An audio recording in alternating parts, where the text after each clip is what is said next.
As soon as she shows up, she's gonna transform into Sailor Moon. So she's a doctor for like 20 seconds to go inside the building. You know, you could have just walked in as you. And I was like, oh, but she can't walk in as you because we don't want Ami to recognize her. Yeah, but it would have been very underwhelming to transform before the fight. Like, can you imagine if she's just like, oh, there's a problem. So in her bedroom, she starts going like, moon power and dancing around and transforming and then like running across the city. It would be a more efficient use of time. It would. Like, she should transform before the fights start, but it's not, you know, dramatically. I like the idea that, you know, a big part of her powers are drama-based. That's why they have to do all the posing. So welcome to Sailor Moon Therapy Hour, where we are watching all of Sailor Moon from the very beginning and comparing the original subtitled version to the original dub version from the 90s that we grew up on. My name is Audrey, and I have so many questions.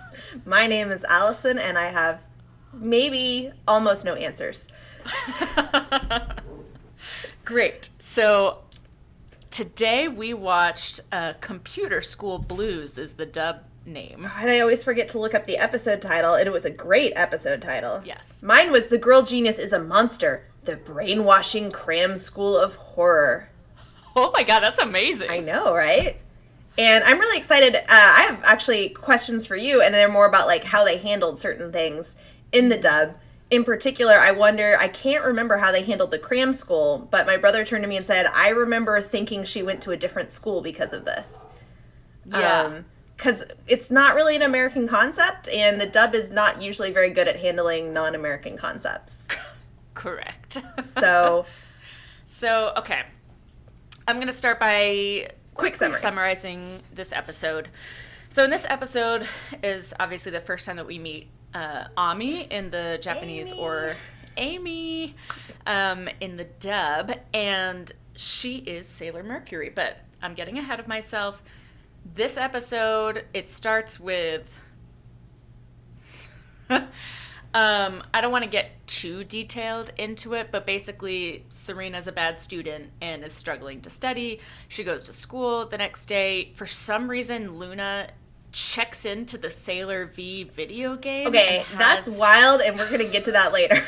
Yeah, so many questions on that front, because that's the first time that we've seen that, so that was bonkers. I think that's not even summary topic. Like, man, that's gonna require a deep dive of. I was like, what the fuck is happening? Thank you. Okay, that's gonna go into our so many questions. I have questions segment. Yeah. And so she's given Amy's picture, and like she's a new student at the school, and she's been tasked with investigating her because they think she might be a monster. So cut to the school. Serena's talking to her friends. They're all gossiping about Amy, who, by the way, is like 5 feet away and can definitely hear everything that they're saying.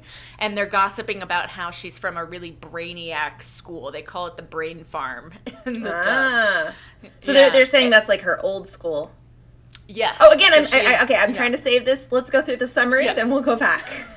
Yeah, so she had just transferred from like a very super smart school. No explanation as to why. So they're kind of trying to guess. Marvin's talking about how he's going to spy on her. I guess he does talk to her later, but that's completely cut. And she definitely heard all of them gossiping. And then after school, Serena's walking home, and she decides to walk a little bit slower because she got a bad grade on her test, apparently. Can we try like a really, really short summary and then just do the long summary? Because I keep wanting to jump in. I know. I'm so sorry. Okay. Okay. So she meets Amy. They still think she's a monster. Amy is also going to a secondary school at night for computer classes, and she leaves a floppy disk. Serena has to go there to give it back to her. But first, Luna wants to check it out, and they discover that it's brainwashing people, and so she goes into the school, transforms into Sailor Moon, and then Amy is being, like, the monster is trying to brainwash her, and then her little forehead lights up, and Luna realizes, oh, she's not the monster, she's Sailor Mercury, and just, like, throws her a pen, and then Sailor Mercury transforms, and then saves the day, and then they're... Whee! That's the end. That was exciting, and it was, like, the forehead thing, I was like, oh, I forgot about that. That was so exciting. Yeah, I was excited to see that, too. Awesome. That was, by the way, a fun episode. I vaguely remembered that one. No surprise, because it's dramatic. I think this is the episode that they've been cutting things wildly to get to, because they want their, like, girl magic team for marketing purposes. Mm-hmm. So, I noticed right away that they changed I will say right away, I noticed that they changed the Cram school, which is, the very typical, you have extra school to study so you can get into a good college. They changed that to a extra computer school. Yeah, it's computer class. Yeah. 3 hours twice a week. Yeah, computer classes. Which is going to make something she said in the sub extra funny. Because at some point she's like, I stopped using the computer because you shouldn't use machines to help you learn. And it's like, in your computer class, Amy? No. Oh, yeah, she doesn't say that in the dub. Yeah. For sure. Okay, so if we start at the beginning, we start with, same thing, Usagi is not good at studying. And I thought that at the very beginning... Oh, we actually started in mine with Jadeite talking to Queen Beryl, which I only note because, one, there was, like, a different animation than they've been showing for the past, like, 5 episodes. Like, slightly different. She was in a different pose doing her crystal ball. Oh, I didn't see that. And I also really like that Jadeite basically said that, like, studying makes kids really miserable, and we're into misery. And he's explaining the concept of studying to Queen Beryl about how, like, the parents will push them and push them and push them so they get into a good school. And she's like, so what happens after they get into a good school? And he's like, I don't know. And she's like, okay, let's go for it. That's so much better. Hold on. I wrote down what he said in the dub. First of all, he's getting reamed by Beryl. Oh. Because she's like, you failed the last 2 times. Wow, they didn't have that. Yeah, and then he talks about scholastic achievement is energy, so we want to harvest this achievement energy. Yeah, I thought it was actually kind of neat that they went for, like, an actual call-out on parents. Yeah. Interesting that they didn't want to translate that into American. Maybe it doesn't translate as well. When we get to the end and we look at the Sailor Says moral in the English version, I want to guess what it is before they do it, because I'm very curious. Mm-hmm. So, and then we go to Usagi. She's laughing at her comic. And one of the things I thought in this scene, is her mom comes and gets in our grades, but it was, like, honestly very nuanced. Like, I thought it was kind of cute. They had a moment where, like, her mom's like, what are you doing? And she's like, Mom, look at this comic, it's so funny. And then Mom looks at it and laughs and then goes back to being mad. Mm-hmm. But she's more like, I don't ask a lot for you, but I need you to, like, not fail, please. And then Usagi starts crying and she's like, no, like, very over melodramatic, starts going, nobody understands how hard it is to be not, like, to be the worst in school. Like, we have it the hardest of anybody in the whole world. It's like, she's very melodramatic, and the mom's just like, I don't even know where you get this sometimes. What I really liked, though, was, like, I love those moments when you can see the parent in the child and the child in the parent. Like, very good. So they changed that a little bit. Mm-hmm. So they twisted that cute moment that you just mentioned where she's laughing to be more, like, sarcastic laughing. Aww. And then like she's just fake laughing and then serious again. And Serena does start crying about, like, there's so much pressure and we have so much more. It's not like it was when you were in school, Mom. We have so much more pressure now. And her mom goes, yeah, that's the excuse I used to use with my mom. Well, at least it was a little bit of a bonding moment. Because I remember also the last time we saw her dad, the sub at least had, like, a moment where I was like, the dad reminded me he was, like, late to work or something. And it was like, I don't know, it's very cute. I like that. Yeah. I don't know what... Usagi's like, it must be nice to be a cat. And Luna gets kind of offended. She's like, you don't do anything. Luna's like, yes, I do. In today's How is Luna a Bitch this episode. Oh, boy. She is, like, really shitting on her for not studying in her room. Yeah. Wow. And I wrote, why does Luna care about her studying? Yeah, you'd think Luna would be like, this is distracting from your mission. Exactly. Because that's what she says whenever she does something fun. Yeah, and so in this one, she's like, you need to learn about the world because you're Sailor Moon. I don't know. It was whatever. Luna was a lot less of a nag. Like, she was a little like, she's like, you really gotta study. But she came off more as like, yeah, the friend who's a little smug because she gets good grades. And also who just got offended because Usagi just told her she doesn't do anything all day. And then she's like, they have a little, like, they're bantering back and forth. And she jumps up and she's like, you're reading manga. She's not studying at all. Yeah. It was cute. It was cute. Oh, this is the other thing, is that we've discussed before, is that I felt like the dub cut a lot of the setup with the Sailor V, which I assume they bring up finally at this point in the dub, because maybe not. And then B, I thought that, I cannot remember, does the dub just tell you that Sailor Moon is the princess, or do we also not know in the dub, or do they just kind of cut more of it and not really go into it? They haven't talked about it in the episodes yet, but it is in the intro. Like, in the whole That's what intro. I remembered, is like, we just know that Sailor Moon's the princess. Yeah. And in the sub, we don't know. It's like a running thing. And Luna explicitly says to her this time, your mission is to fight evil and to find the Moon Princess. You should be focused on finding the princess.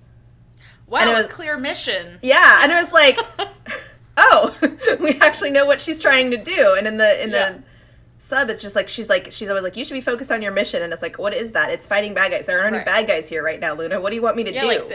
Well, and then somehow now they already know about Queen Beryl, which is weird. Because nobody has mentioned that. Well, also, like, they made up the Negaverse, and I'm like, where'd you get that information? I don't know. Yeah. So they mentioned Queen Beryl now. Interesting. So yeah, now we get to the really weird scene. I want to hear what happened on your end.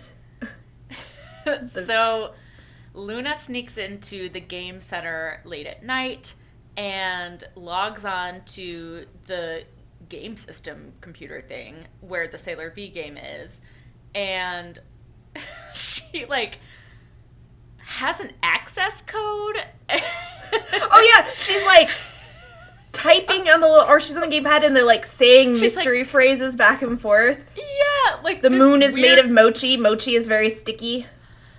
Oh, no, that's not what it is. Well, I'm not surprised. Oh, yeah. Because God forbid we know what mochi is. It's like this weird man's voice suddenly and talking to her from the game, and her passcode is something about sardines and, like, cat and was the man's voice like a glowing orb of light? Like, that was weird. I was like, who's in this game talking to her? I don't remember this at all. Yeah, I don't remember this at all either. It's obviously appropriate that it's the Sailor V game, because that ties in more that Sailor V is connected and she's, like, maybe gonna be the princess. Well, it makes me wonder if this is Artemis's voice. That's what I wondered. I was like, maybe this is Artemis, and that's what they're just communicating using. And that would make sense, because, like, Artemis has already activated Sailor Venus, and he's maybe set up these games and seeded technology into them, as a cat does. As one does in cat life. Oh my cat gosh. tech. But it was really cool, because I was like, it was very strange, because I was like, you pulled this, like, out of nowhere. Out of nowhere. But it was cool. Nowhere in the sub. Right? Like, I'm not crazy. This is the first time we've seen this. No, but but to be fair, the sub at least seeded, like, Sailor V and the game for a lot longer, and even the game store. And I feel like in the dub, this would have been just like, what the heck is happening? Well, and I just don't even remember this. And I remember this episode, too. Like, I remember beep, beep, beep, beep, being really exciting. I think if you don't have anything to attach it to, like the Sailor V thing, you're really not going to, like, remember it, because it's just, like, a weird thing that happens. Because they don't set up Sailor V in the dub. Correct. So you don't have any reason to know why that game is relevant. Yeah. Although they do play it, like, later Amy, like, Serena takes her to the game. Yeah, but they play it, but, like, you never know why that would, because we don't know Sailor V's, like, a freaking masked crime fighter who looks like Usagi. Right. Yeah. Anyways, weird. You don't even know she's a real person, I don't think. In Sailor the dub. V? In the dub, you don't know she's a real person, because we've never mentioned her. They only talk about her, because I feel like she's mentioned her before, because I also remember, like, her brother mentions her at some point, like, oh, are you Sailor V? And she's like, no, I'm Sailor Moon. So, like, there's a couple hints. Yeah. So, so the take home from this weird scene is that we need to keep an eye on Ami because she might be a monster. And this is the first time they've done the, like, we think we know who the monster is early, and it's, you know, obviously a misdirect. It's handled, it's sort of an unusual or new novel thing to do, but I didn't think it was handled super, like, gracefully with the misdirect. It was kind of heavy-handed. Yeah. But it was fun. And now we're in the hallways talking, right? Mm-hmm. I noticed her, Usagi's fat friend was back, so she didn't I wrote that erase. too. I was like, Chubby Girl is back. So she does continue to exist. Yeah, at least for now. Yeah. They'll promptly all disappear because then we'll be focusing on her Sailor Scouts. Yeah. So as you mentioned, they're all talking about Ami, who's... I didn't think she was new to this school, but maybe she was. But, yeah, and she goes to a fancy cram school, which you said they changed. What did they tell you about Ami on your side with Melvin and all the people? That she came from some fancy, really smart kid school that they had nicknamed the Brain Farm, and they're like, well, why would she be here? Maybe she's a Brain Farm flunky. Ooh. Serena's concerned that, oh, great, now we have another really smart person, and so somebody's making fun of her for being like, yeah, now you're just going to look even dumber. And then they realize that she can hear everything that they're saying, and so Serena, like, fake laughs to be like, oh, you're so funny, Melvin. Yeah. And so that's obviously a little different than what they were saying in the sub, because the sub had a different context. They were like, oh, she's really, really smart. Melvin's like, she has a crazy high IQ. And they're like, how do you know this? And I don't remember how he knew it. It's just Melvin being creepy. They're like, stop. Melvin? No, stop. He's a stalker. They're like, stop sneaking up on us, Melvin. And then they're like, oh yeah, but they're like, she's attending this cram school that's really prestigious. And they're like, oh, isn't that really expensive? And they're like, yeah, her mom's super rich. She's a doctor. And they're like, but actually she got in on a scholarship. So she's super, super smart. And they're teasing Serena. And then the same thing where Ami looks at them and they all start, like, awkwardly laughing, but of course it really kind of looks like they're laughing at her, and Ami's just like sadly staring out a window wistfully. Yeah, she does look very sad. Yeah. They don't explain that in the dub of why she's sad. Yeah, because in this one it's like she literally, and it's like a cram school she goes to like every day, all the time. Wow. Yeah, it's great. They call it Crystal Seminar Cram School, and it's new and not at all evil sounding. Oh, and there's a scene where Serena's like, oh god, my mom's gonna be mad about my bad grades, and she pictures her mom, like, yelling at her and putting her in, like, a dog collar, and I was like, that's very Japanese, and I bet they didn't put that. No, they sure didn't. In the dub. So, what next?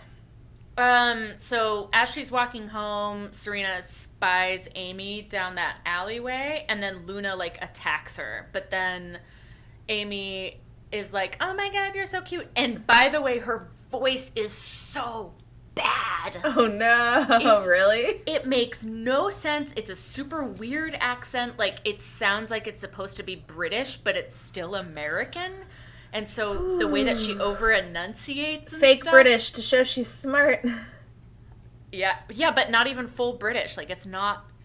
Like, I feel like Luna's a little bit more British. Yeah, Luna's Mary Poppins. Yeah, but she... I can't even describe... I might even have to add a clip because it's I'm trying something to... Yeah, else. I'm looking for... Your name's Serena, right? Uh-huh. Melvin told me about you. He said you thought I would be a total snob. That was just gossip.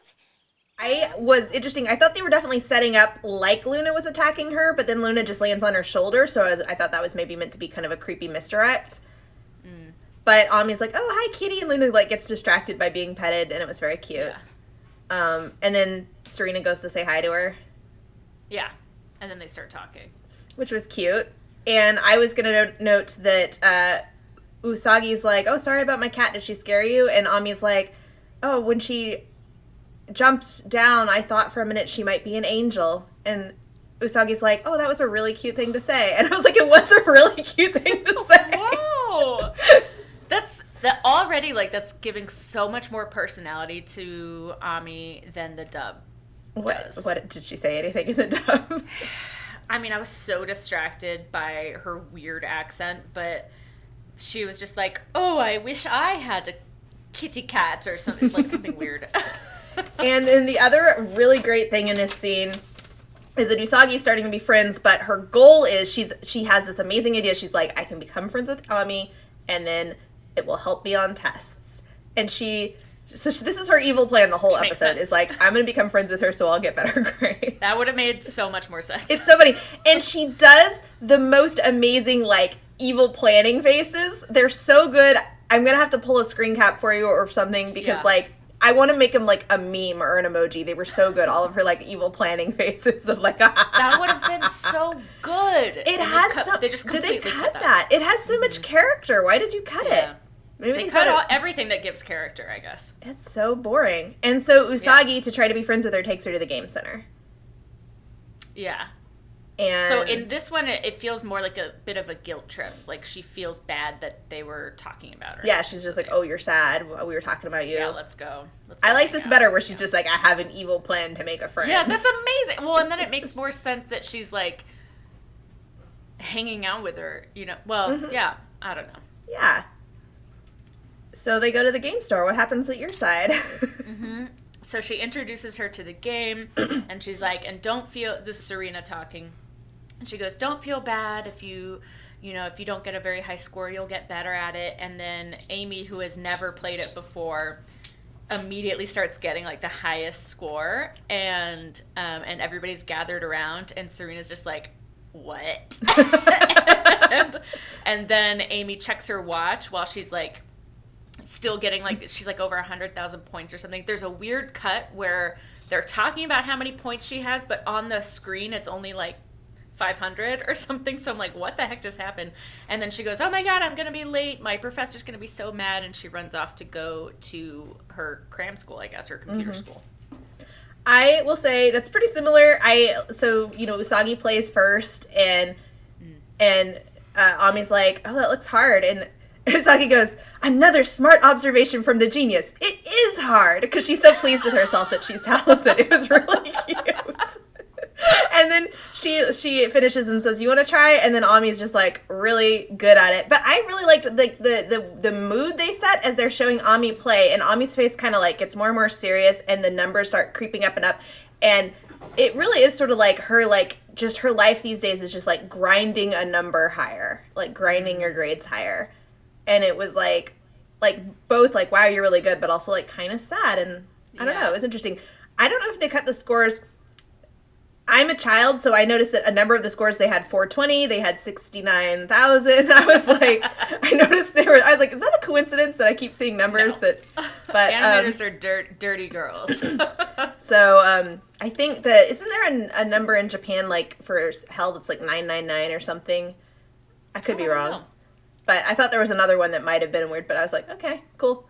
Yeah, and then there's like a crowd around them. Serena's like, I think Serena's a little like, great, she's good at this. Oh no. Yeah. But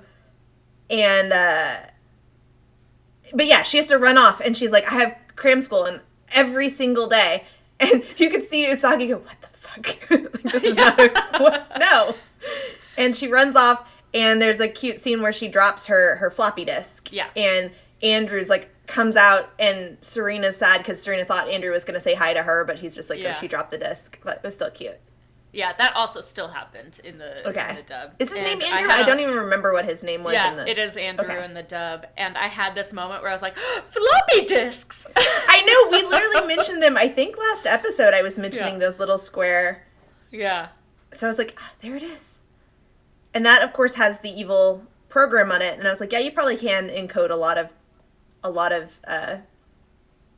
brainwashing into, what is it, like, tiny amount of... It's like 1 megabyte, I think. Yeah. That's probably enough. I'm trying to think of, like... Oh, Ami says before she runs off, she says, because Usagi's like, every day, and Ami goes, studying is the only thing I'm good at. And it was really sad. Oh. Also, you've just been playing this game, like, child. So I think part of the episode is literally like she gets this other thing, like fighting and friends, and like, I don't know, it made me happy. That explains... Oh, I just got chills. That explains so much more. Like, why take out so much character development and theme? Like, that's the whole theme of the episode. They completely cut all of that. It makes total sense now why she was just, like, forlornly looking out the window and is just sad. Like, why change these lines? Because studying is good for children. Why, Alison? Why? I don't know.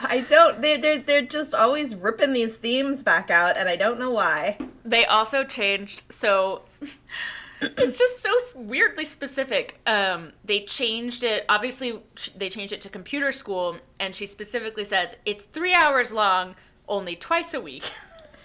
Yeah, you're right. Because this is like 3 hours every single day, which is like, it's a lot of Cram school. Yeah. And I think this is the last point when they really try to trick the audience whether Ami's evil, because we see like at the Cram school, like a creepy silhouette through the blinds being like, I will destroy everyone with my evil or whatever. And yeah, I wrote evil monologuing. And so we're supposed to be like, is it Amy? And of course it's not Amy. And then I think almost immediately after this, we see Amy like in the Cram school with like a creepy lady. Yeah. So we now, as the audience, know it's definitely not Amy, because this lady is very evil looking. Creepy. She is the most evil looking human monster we've seen. Like normally they look like normal people. This one just looks evil immediately. Yeah. I don't know what it is about the design, but I was like, oh, obviously this. There's some weird like exaggeration to her facial features. Yeah, and like her glasses, I think too, maybe like added to it. Yeah, her glasses were weird. It was very strange. Yeah. So then what? So then let's see. So Serena takes the. I forgot, because we actually go into the school, and I wanted to describe the school because it does not look like a Cram school to me. They're like, all these students are in these little boxes, like cubicles with a computer, and they're all studying, and I guess the computer's just like, I don't know if they're looking at the computers or not, but the computer's supposed to be like broadcasting study energy at them, but of course it's sucking all their energy. And Ami doesn't have her disc, and the teacher is mad at her, or is like, you need your disc to study, and because Ami's like, I don't really need my disc to study, so that's fine. And the teacher's like, no, you need your disc to study. It'll improve your brainwaves or whatever. Wow. So, okay. So Amy has forgotten her disc, and she's like, oh no, I guess I'll just have to retype up my homework. And so she's about to pull her, like, homework out, and then the teacher, like, puts her weird hand on her shoulder, and then is like, hey, Amy, I would like you to teach the class today. And Amy's like, oh, yeah, sure, I can do that. What? And then when the teacher walks away, she goes, oh, good, I thought she was going to be mad at me for forgetting my disc. Which makes it super weird, because later when Sailor Moon shows up, she's still at her own computer. She's not teaching because I was like, why did they have her say she was going to teach the class if she doesn't I don't know. I don't know why they would change that. Is a weird because choice. Then later, the monster, before she transforms into a monster, is like, I can't trust you with anything. Like, I leave you for 5 minutes or whatever. You can't even teach the class like I asked you. It was very strange. Completely added and made up, and I don't know why. Maybe they were hoping it would really, like, continue, like, maybe she's evil because she's running the class. That doesn't make sense to me. That's very strange. Anyway, yeah, so yeah, you said then Usagi's outside the building with Luna. They're investigating. Yeah. And I don't know what she's looking at. She's just, like, planning to go into the school to give her the floppy disk, and then Darien shows up and distracts her, and so she, like, weirdly runs away. Like, did they cut this? Really even, yeah, like, he just says, hey, meatball head, and then maybe he, like, makes fun of her for looking at the school or something, and she, like both her and Luna just, like... No, this scene was great. This scene was great, and it was really cute. Are you ready? I don't know why they cut this. I really don't. First of all, they run into each other, and she's like, stop creeping on me! And he's like, I'm not really creeping on you, but, like, they keep running into each other. It was cute. And I'm like, I like also just acknowledging, like, it is creepy the way you keep running into her. And he's like, my head. And so, and he goes, so was that cat just talking to you? And Luna and Usagi freeze. They stare at him. They go, Or Serena goes, no, that would be crazy. Cats can't talk. They turn, they run away, they stop, they stare back at him. He's just kind of looking at them like, duh. And they stare at him for a minute, and then they run away again. And it's so funny and so cute. And it was so cool, too. Like, he just, like, heard the cat talking. Yeah. And I think it's a hint, too, but, like, he's so chill about it in a weird, like, he's clearly, like, this is suspicious, but he's also not, like, weirded out. Like, what's going on with Darian? Maybe, like, expects it, yeah. I knew that there was something that they had cut because of the way that they ran away. So what they do in the dub is Serena goes, don't look at me, or, like, stop looking at me, and then they run away, pause, and look back, and she's like, he's still looking at me, and, like, they keep running. Why'd they cut that? It was really fun. I was like, this is a fun development. And also just so funny because Luna and Serena are both very, very bad. Yeah. Well, yeah, like, and I could tell from their facial expressions, I was like, something is missing. Yeah, Luna's, and yeah, it wasn't just, like, because Luna was freaking out, too, not just Serena. And I love how they both freak out in the same way. We were talking about how, like, you know, in the dub, they're always making Luna such a bitch. Yeah. Because they just make her mean, but like in this one, like she's very much a lot like Serena. Like she's on the same level. The same age. She makes some mistakes. She gets shy about things. It's very cute. Yeah, I just don't know why they would change that. Okay, so then, I can't remember at what point they go and Luna wants to look at the disc, and then they discover. That's now, because Serena's like, oh shoot, I forgot, I got so distracted by Darian, I forgot to drop off the disc, and Luna's like, before you do, I want to find a school and look at it. And I want to say, did they do this in the dub? Because they made computers were very new in the 90s, so they're making a big deal. They're like, we have to go to a school to find a computer. Serena's like, I don't know how to use a computer. That's, I guess, why the computers were associated with the smart Cram school, too, is like, computers were a smart person thing. And Luna's like, I know how to use a computer. And we get to Luna using the little computer and typing. I want a gif of that. Luna typing away on the little keys with her little kitty paws. Oh my god. Really good. Yeah, so they just cut straight to a computer. And I think Serena says something about like, wow, you're pretty good at computers for a cat. I mean, she is, let's be honest. Yeah. But yeah, I was like, I had wonderful nostalgia flashbacks to how weird media was about computers back in that time period.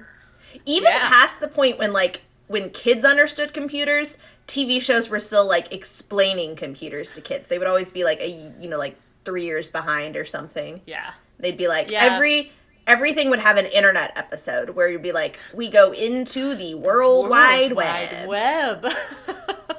You said it. And it would be so weird. Yeah. Do you remember when the mall had a whole bank of computers that were connected to the internet, and we used to go in and like check our Yahoo Club RPGs at the mall? Oh my gosh.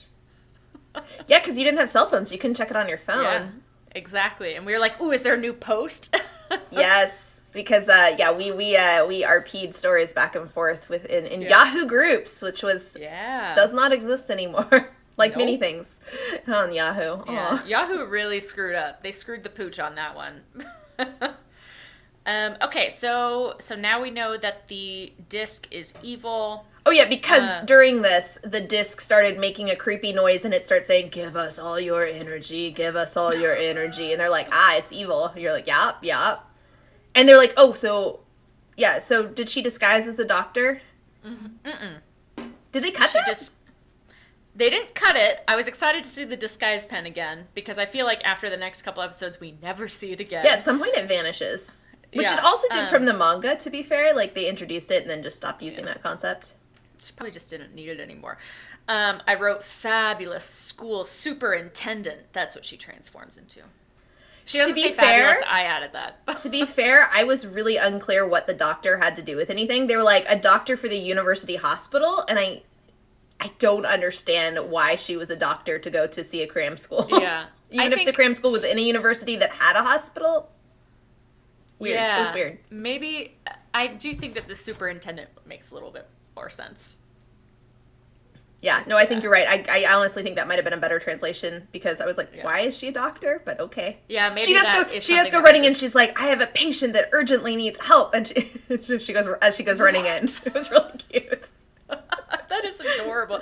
I also love, in my head canon now, it's like, because Usagi doesn't really know, like, she's so anti-school, like, she doesn't really know what a good disguise would be. So she's I love that. I love that she just was like, how do I sneak into a cram school? Clearly I'm a doctor. And also, here's another funny thing. I need to be a smart person. Because as soon as she shows up, she's gonna transform into Sailor Moon. So she's a doctor for like 20 seconds to go inside the building. Mm-hmm. And we were discussing, like, why even become a doctor? And it was like, you know, you could have just walked in as you. And I was like, oh, but she can't walk in as you because we don't want Ami to recognize her. Yeah. And then someone was like, my brother was like, well, she could have walked in as Sailor Moon. And I'm like, but then she would have had to transform outside before the fight. And they never do that because that would be... bathroom. Yeah, but it would have been very underwhelming to transform before the fight. Like, can you imagine if she's just like, oh, there's a problem. And so in her bedroom, she starts going like, moon power and dancing around and transforming and then like running across the city. It would be a more efficient use of time. It would. Like, she should transform before the fights start, but it's not, you know, dramatically. I like the idea that, you know, a big part of her powers are drama-based. That's why they have to do all the posing. Oh, that makes a lot of sense, actually, character-wise. Yeah. One thing... Oh, go ahead. Go on. So when she transforms, Amy goes, Sailor Moon. What? And... What? Yeah. She did not do that in this one. That makes sense. Usagi shows up. Everyone's zombies except for Amy because Amy didn't have her disc. So Usagi's immediately like, "You're a monster. Clearly, you're the one behind all this," which was the kind of that was a reasonable misunderstanding. And then she transforms. Yeah. And then Amy doesn't know who Sailor Moon is. Hi, buddy. No, so before the transformation, she's like, oh, is there a problem? Like, I'm teaching this class. And everybody else is zombies. It's so weird. And then she transforms, and then Amy's like, Sailor Moon. Yeah, because I forgot. Amy doesn't say I'm teaching this class. Amy goes, you can't come running in here. We're having a class. Or, like, you can't just come. Because it was, like, really weird that this person ran in screaming and said, everybody step away from your computers. And Amy's like, what are you doing? We're all studying. Go away. Yeah. Yeah, it's...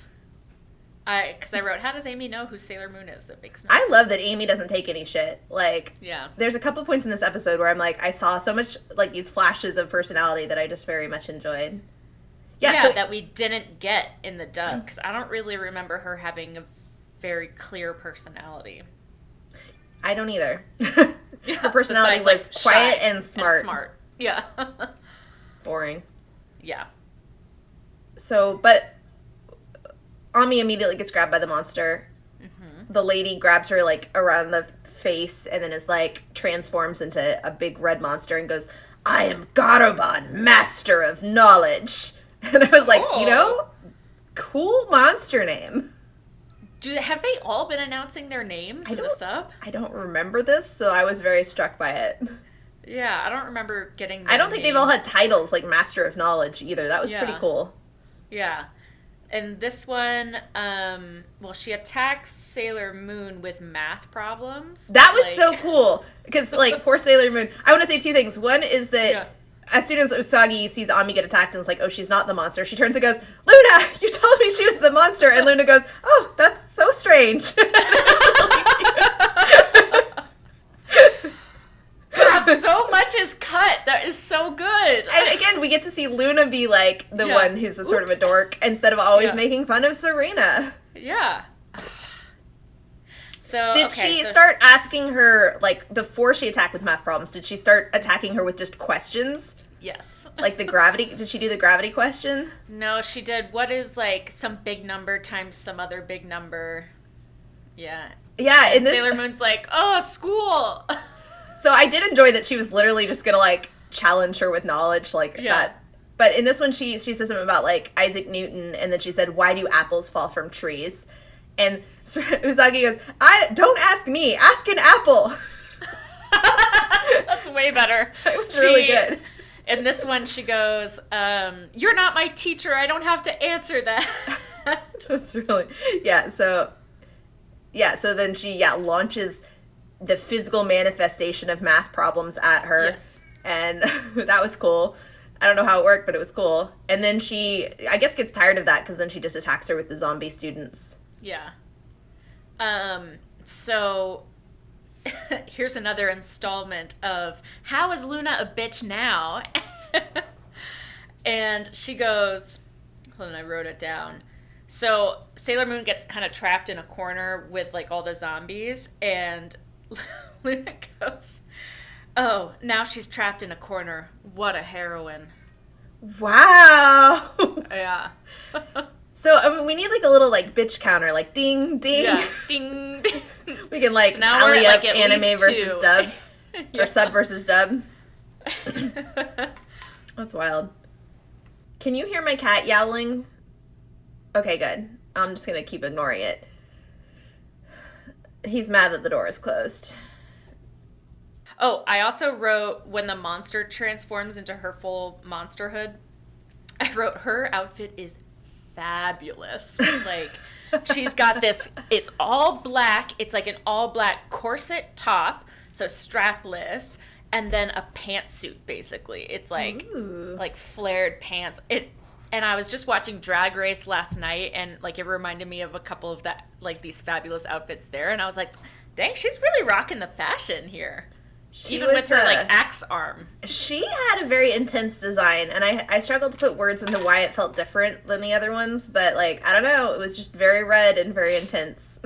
Yeah, it was very fashionable, I think. Well, and then at least her clothes, and then she has like a super long arm that transforms into this giant axe cleaver thing. Oh yeah, Yeah. that was wild. I don't know what that had to do with knowledge. Yeah. Yeah, nothing. Yeah, and so she's like grabbing Ami and putting her up against the computer to like get the computer to suck out her energy, but the computer can't absorb it. And she's like, why isn't it working? And Ami's like, and she's like, you must have stopped using the computer to study. And Ami's like, yeah, you shouldn't need machines' help to study, which was a weird line, but also probably wouldn't have made sense in your version. Yeah, because in this one, she's kind of just more talking back about like, no, you won't take my energy, monster. Like they treat it more like she's fighting against it. Oh, I'm gonna say that, you know, considering this was back, you know, computers weren't doing much, the computers were like broadcasting thought waves, it kind of makes sense. Like, I don't need like something to like enhance my mental powers to study. Yeah. But in a modern time period, saying I don't need computers to do learning is just so stupid sounding. Like, what's your problem with computers, Amy? It's giving me very like, why have automobiles when we have horses energy? It's like, I don't need books to study is kind of what she sounds like she's saying. Yeah. You shouldn't need the help of books. Or computers. Screw books. So, yeah. So at this point, so obviously like her forehead mark starts glowing, and Luna's like, holy crap, it's her. It's Sailor Mercury.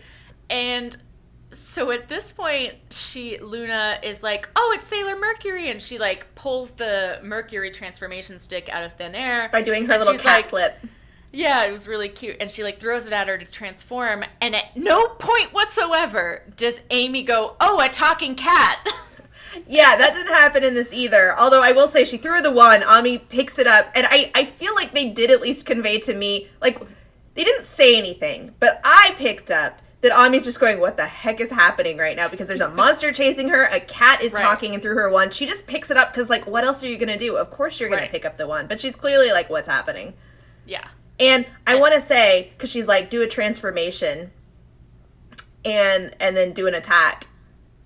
And that they had the best set of expressions because she's like, use your bubble attack or whatever, which actually, let's transition before we talk about the expressions. Bubble attack.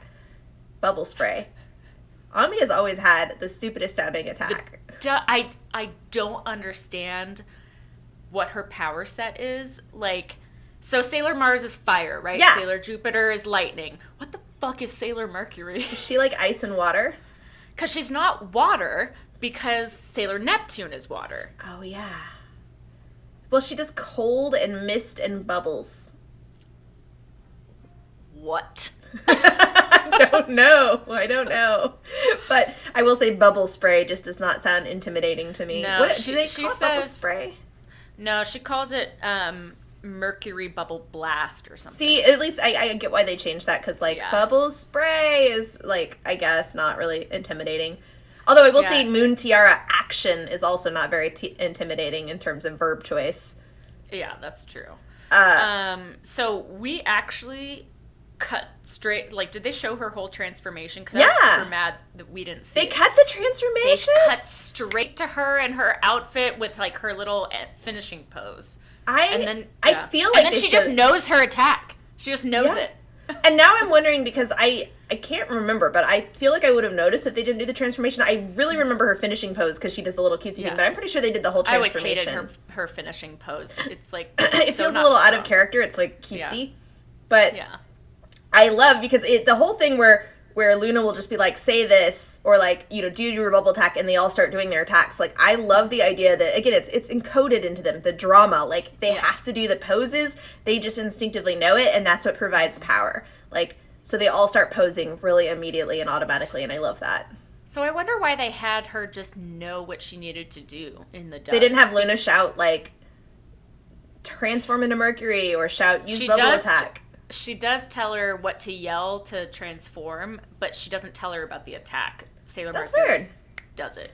And because I was going to say, the best part about it, too, is you see Ami, who's, like, you know, been kind of calm and bland-faced, but, you know, kind of, Ami looks at this person, and she's kind of like, and then she just gets this frown, and then she does her attack. And it was so good. It was, like, this very, like, character moment of Ami just being like, I know! There's a couple of moments where Ami's just like, yeah, I'm not taking this shit. And it's, like, understated, but really good. And I really like it as a character beat for her. So much better in the sub. I'm going to have to go back and watch this episode in the original version because she's so lame in the dub. Yeah, I want to watch the dub and see how see how lame she is. Bad. But yeah, the room gets really cold from the bubbles. It fills up with fog. Foggy. And then she tricks the monster into slashing at her, but she actually slashes the computer and destroys the source of her power. So do you think that part of her power is also, like, illusion or something? Maybe, yeah. Because it seemed like she, like, made herself in the fog. Yeah. I don't know. Then Sailor Moon finishes her off with the tiara attack. I want to say that once again she dusts her. She turns, you know, she dissolves in dust, and then they do this long hold on the ashes, like trickling down the chair. This pile of ashes, and I was like, yeah, back to the Niggaverse. Yeah, they're definitely still alive. Also, the ashes disappeared, and I was like, isn't that so convenient that the dust body just disappears? I don't think they disappeared. Oh, it disappeared in the... Maybe they were trying to make it less ominous. Yeah. And then, Usagi's like, I'm sorry, I mistook you for a monster, Amy.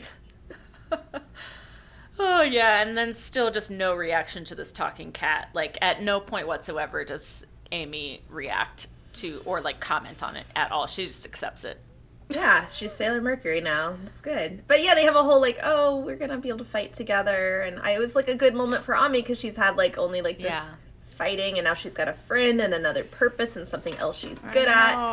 Well, and then that's going to be helpful for Usagi as well for, like, studying. And she does mention that at the end. She's, like, she just has a quick aside where she's like, ooh, maybe I can get her to help me study. See, and here it was a callback because so they're doing the friend thing. I'm happy to have you on the team. It'll be great. And then they have the little Usagi, like, evil face where she's like, and it's going to be so good for my tests. My grades are going to be good. Yeah, they cut away. They did not show an evil face. They just cut to, like, a pink background. It was so good. And then, and then Ami offers her hands to shake hands and was like, I'm looking forward to fighting alongside you, which was, like, really cool. And you could see that Usagi's like, wow, that was so cool. Even as she shakes hands, she gets, like, flustered. And then she goes, oh, no, she's going to be better at this, too.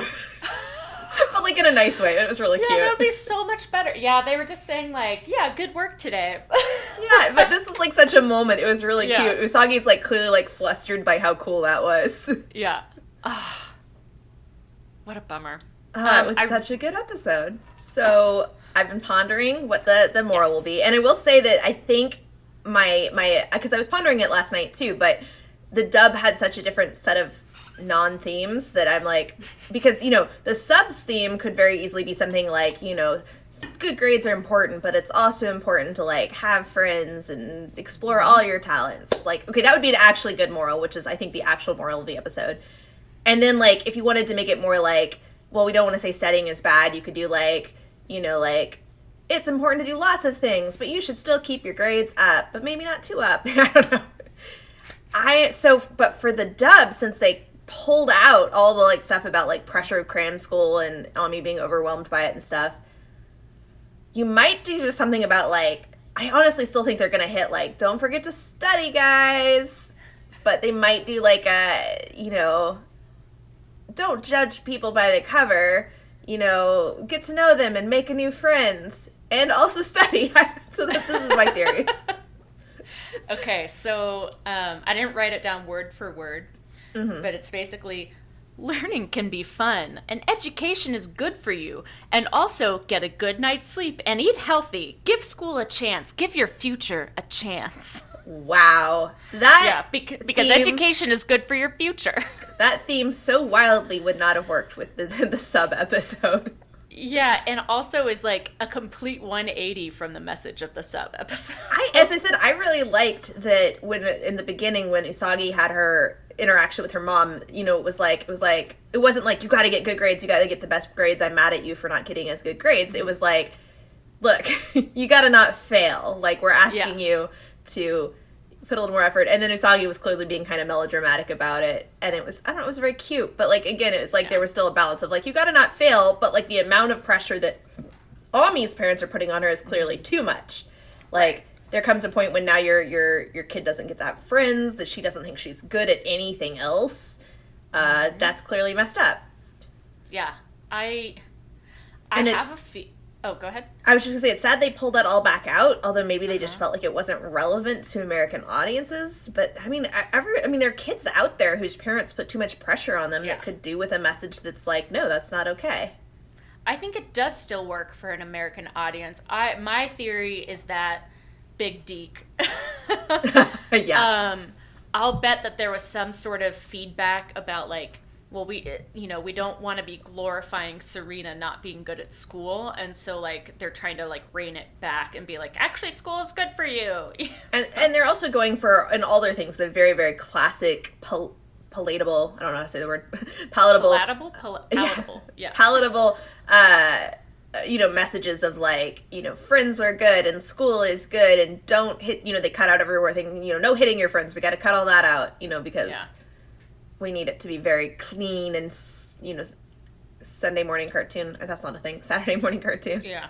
So, I just can't get over now knowing what I know now about the sub. I just cannot get over it. Learning can be fun. Education's good for you. It sets you up for the future. Ami. Yeah. It's like, Ami doesn't need all that stuff, but that's what I guess they tone it. But again, part of why that doesn't work is there's a very strong metaphor with the miserable children turning into zombies in the cram school.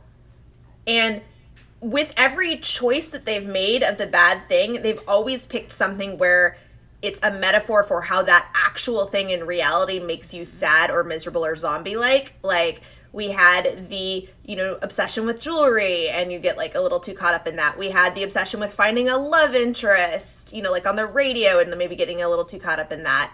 And none of them were, like, inherently all the way bad things, but it was about, like, these things can working make you out unhappy. Too hard. It's basically, like, everything working in moderation. Working out too hard. Yeah, so over-obsession with exercise and losing weight, that was bad for you. And so they take these things that are, like, there's a seed of good stuff, but, like, don't go crazy, don't make yourself sad and miserable and lose track of other things in your life.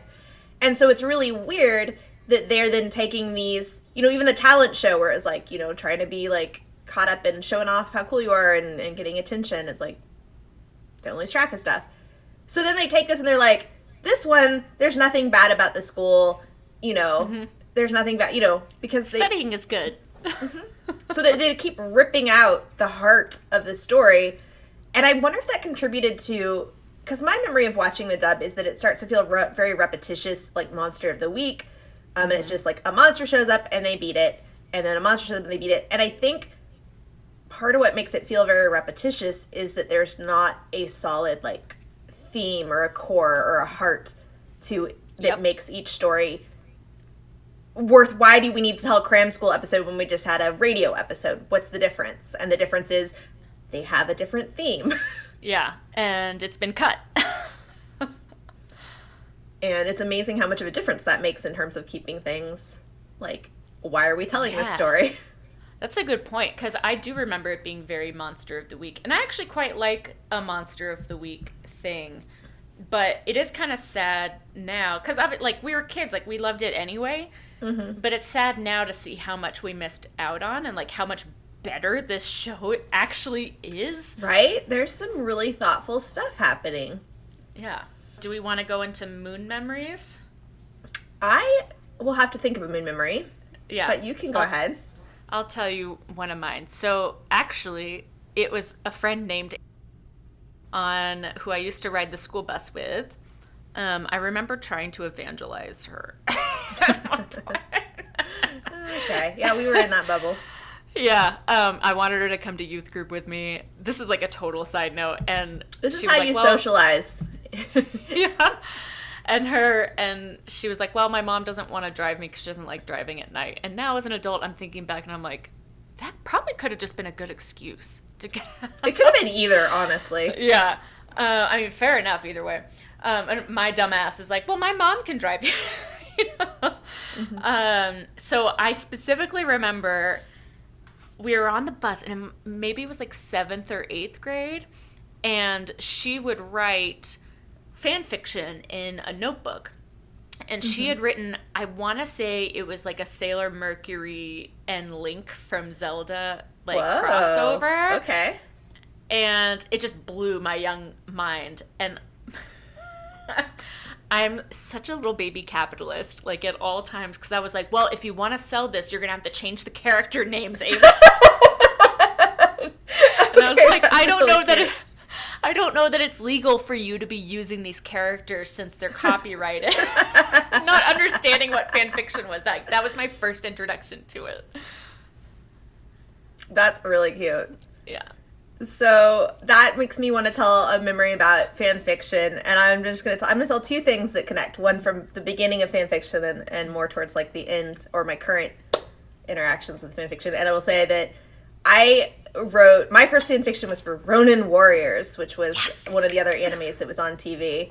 And I was writing, a follow-up story for it. And I was writing it before I knew fan fiction was a thing, which I think a lot of us at the time were doing. Because, like, you just start writing a story. And then you find out, like, oh, there's a thing called fan fiction.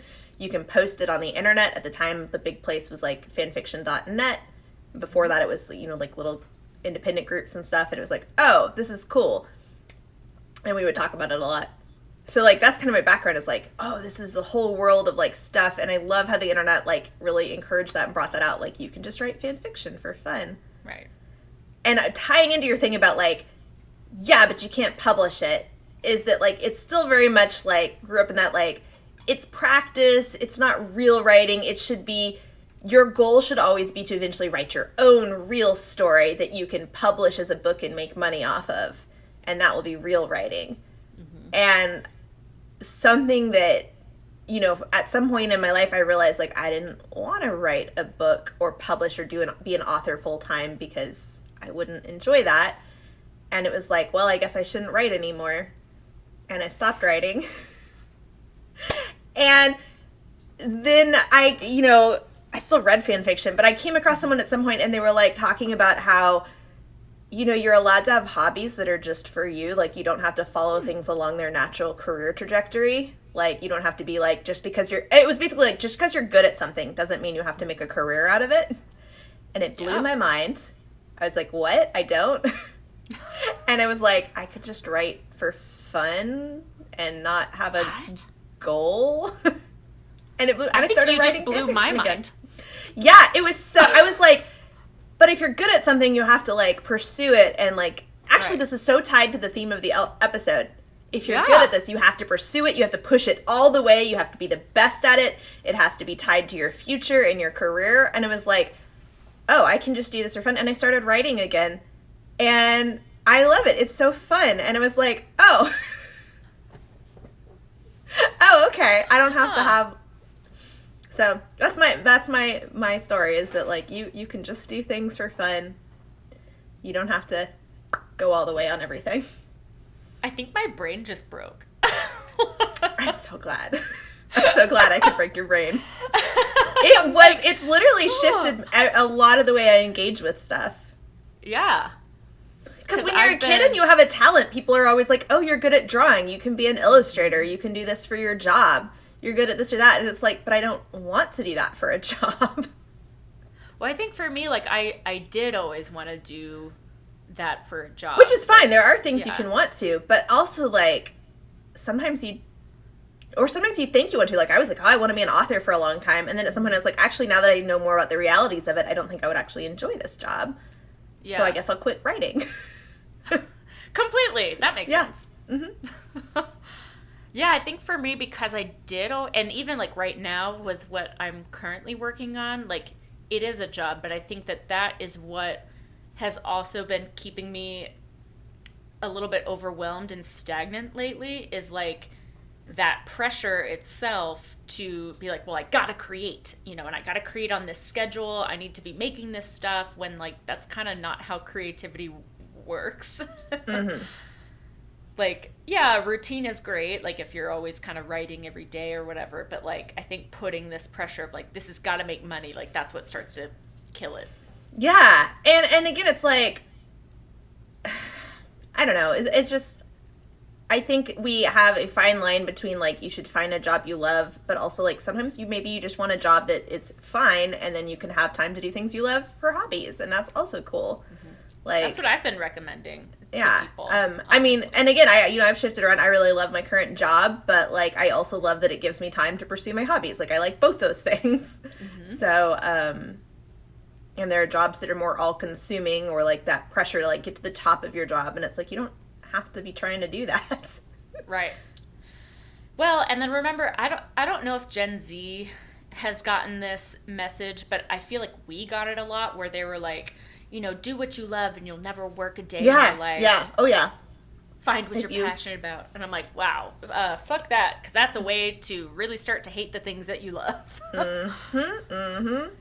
And, man, they drove us, there's so many, like, if you pursue that, I mean, we've talked, it's just, like, sometimes those jobs aren't available, and, like, that's hard to talk about, but, like, when you funnel a bunch of people into, like, student debt in a degree that doesn't have enough jobs open for the number of people you're accepting for that degree, like, it starts to be a little bit of an issue.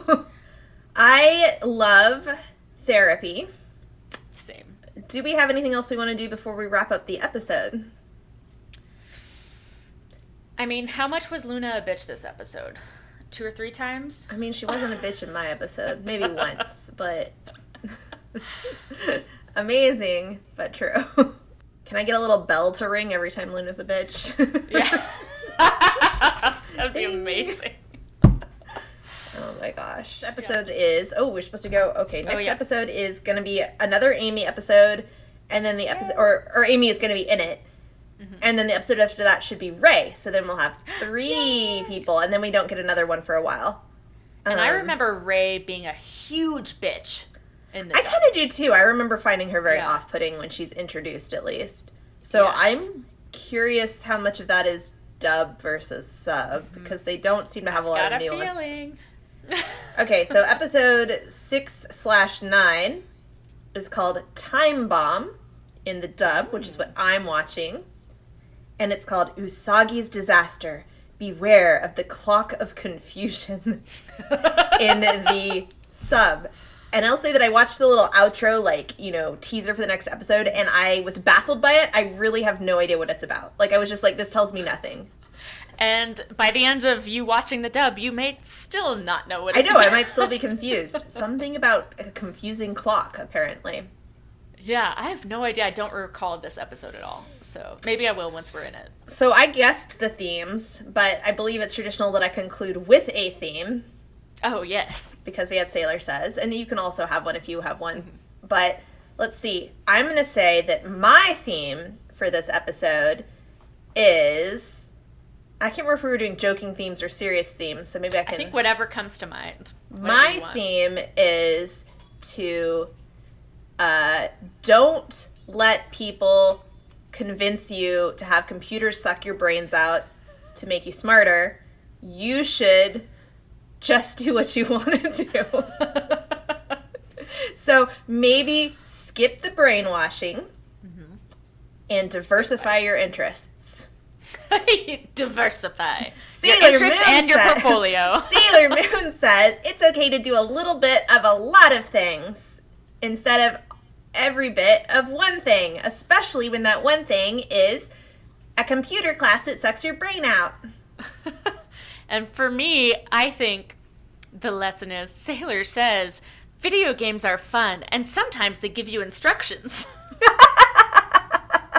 Sorry, was that in the episode? Oh, I like it. I like it. I don't know that we talked enough about how fucking weird that was. The sudden arcade game computer, like, voice in the computer, there was a lot of interesting, weird technology in this episode. How about our Sailor Moon says is, technology is fucking weird, guys. Yeah.